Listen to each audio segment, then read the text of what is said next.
নমস্কার বন্ধুরা, জ্যোতিষ ধর্মকথা ইউটিউব চ্যানেলে আপনাদের সকলকে আরও একবার স্বাগত জানাই। আর সকলকে স্বাগত জানিয়ে চলে এলাম খুব গুরুত্বপূর্ণ একটি বিষয়কে নিয়ে আপনাদের সামনে আজকে আলোচনা করব। কারণ আমরা অনেকেই অর্থনৈতিক ক্ষেত্রেও নিয়ে আলোচনা করি। অনেক ক্ষেত্রেই অর্থ কোন রাশির ক্ষেত্রে হবে, কারা অর্থবান হতে পারবেন, কাদের ওপর ধনকুবের একটা তার আশীর্বাদ প্রদান করেন, এগুলো একটা জানার ইচ্ছা আমাদের প্রত্যেকেরই থাকে। আজকে তেমনই একটি গুরুত্বপূর্ণ বিষয়কে তুলে ধরছি। আপনারা ভিডিওটি প্রথম থেকে শেষ অবধি দেখুন। যদি আপনার জন্মরাশি থাকে অবশ্যই কমেন্ট করুন এবং আপনি চুপচাপ থাকুন, কারণ আপনাদের ক্ষেত্রে আজকে যে বিষয়টা তুলে ধরতে চলেছি তা হচ্ছে ধনকুবেরের যে আশীর্বাদ কোন রাশিদের ওপর থাকে। তেমনই গুরুত্বপূর্ণ 5টা রাশিকে আমরা লক্ষ্য করেছি, যেখানে এই 5 রাশির জাতক বা জাতিকাদের ওপর ধনকুবেরের একটা আশীর্বাদ সব সময় কিন্তু থাকে।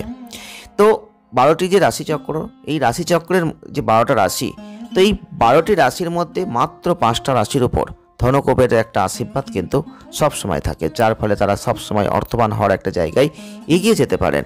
এই জ্যোতিষশাস্ত্র অনুসারে পৃথিবীতে 5টা রাশি গুরুত্বপূর্ণ, যেগুলো সম্পদ উপার্জনের দিকে অত্যন্ত ভাগ্যবান বলেই পরিচিতি লাভ করেছে। তো এই 5 রাশির মানুষদের কঠোর পরিশ্রম, বুদ্ধিমত্তার মাধ্যমে তারা যে কোনো ক্ষেত্রে নাম অর্জন করতে পারেন। বিশ্বের বিখ্যাত যারা বিলিয়নরা হয়েছেন তারাও কিন্তু এই রাশিরই অন্তর্গত মানুষ। তো অবশ্যই আপনাদের দেখে একটা হয়তো কৌতূহল হচ্ছে যে আপনার রাশির মধ্যে আছে কি না। একটু ওয়েট করুন, আপনারা অবশ্যই জানতে পারবেন যে অর্থ উপার্জনের দিক থেকে কারা এগিয়ে থাকেন, সব থেকে কোন 5 রাশির জাতকরা এগিয়ে থাকেন। অর্থ উপার্জনের এমন ধারণা কাদের মাথায় সবসময় আসে, যেটা অন্য রাশির লোকরা হয়তো ভাবতেই পারেন না। তো সেটাই আমরা এবারে আলোচনা করব। সম্পদ উপার্জনের ক্ষেত্রে ধনকুবেরের আশীর্বাদ ঠিক কোন 5 রাশির জাতক বা জাতিকাদের উপর সবসময় থাকে। প্রথমেই আমরা যে রাশিকে তুলে ধরতে চলেছি তা হচ্ছে মেষ রাশি। তো মেষ রাশির জাতক বা জাতিকা যদি আপনি হয়ে থাকেন, মঙ্গল হচ্ছে এর অধিপতি। আর জ্যোতিষশাস্ত্র অনুসারে মঙ্গলের শুভ প্রভাব যদি আপনার ওপর থাকে, আপনার জন্মছক যদি শুভ মঙ্গলের প্রভাব থাকে, তাহলে আপনাদের কাজের প্রতি দেখবেন খুব আগ্রহ থাকবে, একটা মনে শক্তি থাকবে।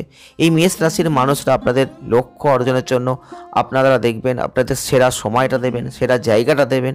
আর সেখান থেকেই কিন্তু আপনাদের ব্যবসা করলে অনেক উন্নতি করতে পারবেন। সাহসিকতার জোরে আপনারা অনেক দূর এগিয়ে যেতে পারবেন। আপনারা যারা মেষ রাশির মানুষ রয়েছেন লক্ষ্য করবেন সমস্ত ক্ষেত্রে একটা চ্যালেঞ্জ আসে, সেই চ্যালেঞ্জকে আপনারা অতিক্রম করতে পারেন। তো এক্ষেত্রে অবশ্যই ভারতের মধ্যেও যদি আমরা দেখি অনেক বড় বড় যারা ধনকুবেরের আশীর্বাদ পেয়েছেন তাদের মধ্যে ম্যাক্সিমাম কিন্তু মেষ রাশির মানুষও রয়েছেন। এরপরে আমরা যে রাশিকে তুলে ধরবো তা হচ্ছে কর্কট রাশি। এই কর্কট রাশির জাতক বা জাতিকা যদি আপনি হয়ে থাকেন, দেখবেন উপার্জনের ক্ষেত্রে আপনারা সবসময় এগিয়ে থাকবেন। এই কর্কট রাশির শাসক গ্রহ হচ্ছে চন্দ্র, আর চন্দ্র হচ্ছে মন ও মনোবলের কারক গ্রহ। কর্কট রাশির জাতক বা জাতিকা যদি আপনি হয়ে থাকেন, খুব দৃঢ় মনোবল থাকবে আপনার। এছাড়াও ব্যবসা করার ক্ষেত্রে আপনারা সব সময় যে কোনো সুবিধা সবার উপরে রাখবেন। তো এক্ষেত্রেও কিন্তু যদি আপনি এগিয়ে যান, আপনার যদি জন্ম চাটে চন্দ্রর অবস্থান ভালো থাকে, তাহলেও কিন্তু আপনি খুব ভালো অর্থ লাভ করতে পারবেন, অর্থের জায়গায় সবসময় এগিয়ে যেতে পারবেন। আমরা নেক্সট যে জন্মরাশির কথা বলবো তা হচ্ছে সিংহ রাশি। সিংহ রাশির জাতক বা জাতিকা যদি আপনি হয়ে থাকেন, উপার্জনের ক্ষেত্রে আপনারা সবসময় এগিয়ে থাকবেন। সিংহ রাশির অধিপতি হচ্ছেন সূর্যদেব অর্থাৎ রবি। আর এই সূর্যকে গ্রহের রাজা বলে মনে করা হয়। সূর্য হচ্ছে সম্মান, উচ্চ পদের কারক গ্রহ। আর সিংহ রাশির ব্যক্তিদের আশ্চর্যজনক আত্মবিশ্বাস, মনোবল অত্যন্ত বেশি, যে কারণে এরা প্রচুর সম্পদ, খ্যাতি এরা অর্জন করে ফেলতে পারেন। তো এক্ষেত্রে আমরা যদি অবশ্যই বলি, প্রচুর কিন্তু ধনকুবেরের আশীর্বাদে কোটিপতি হয়েছেন সিংহ রাশির জাতক বা জাতিকারা। আমরা নেক্সট যে রাশিকে তুলে ধরবো তা হচ্ছে বৃশ্চিক রাশি। এই বৃশ্চিক রাশির জাতক বা জাতিকা যদি আপনি হয়ে থাকেন, উপার্জনের ক্ষেত্রে আপনারা বেশি এগিয়ে থাকবেন। এই বৃশ্চিক রাশির শাসক হচ্ছে মঙ্গল। জ্যোতিষশাস্ত্র অনুসারে মঙ্গলকে গ্রহদের সেনাপতি বলা হয়। আর বৃশ্চিক রাশির জাতক বা জাতিকাদের একটা আশ্চর্যজনক পরিকল্পনা থাকে, যে কারণে এরা মানুষকে প্রভাবিত করে। তাদের আশ্চর্যজনক ধারণা, যে কারণে বৃশ্চিক রাশির মানুষরা অবশ্যই তাদের ক্ষেত্রে অর্থনৈতিক জীবনে একটা ভালো সাফল্য কিন্তু অর্জন করে ফেলেন। আমরা পরবর্তীতে 5 নম্বরে যে রাশিটির কথা বলবো তা হচ্ছে কুম্ভ রাশি। এই কুম্ভ রাশির অধিপতি গ্রহ আবার শনিদেব। শনিকে হচ্ছে ন্যায়ের দেবতা বলা হয়। এটা বিশ্বাস করা হয় যে যারা কঠোর পরিশ্রম করেন তাদের শনি অবশ্যই ভালো ফল দেন। শনির কৃপায় তারা অবশ্যই ভাগ্যক্ষেত্রে খুব ভালো ফল লাভ করতে পারেন। শনির কৃপায় ভাগ্য কুম্ভ রাশির জাতক বা জাতিকাদের প্রত্যেকটা পদক্ষেপে এটা সহযোগিতা তারা পেয়ে যান।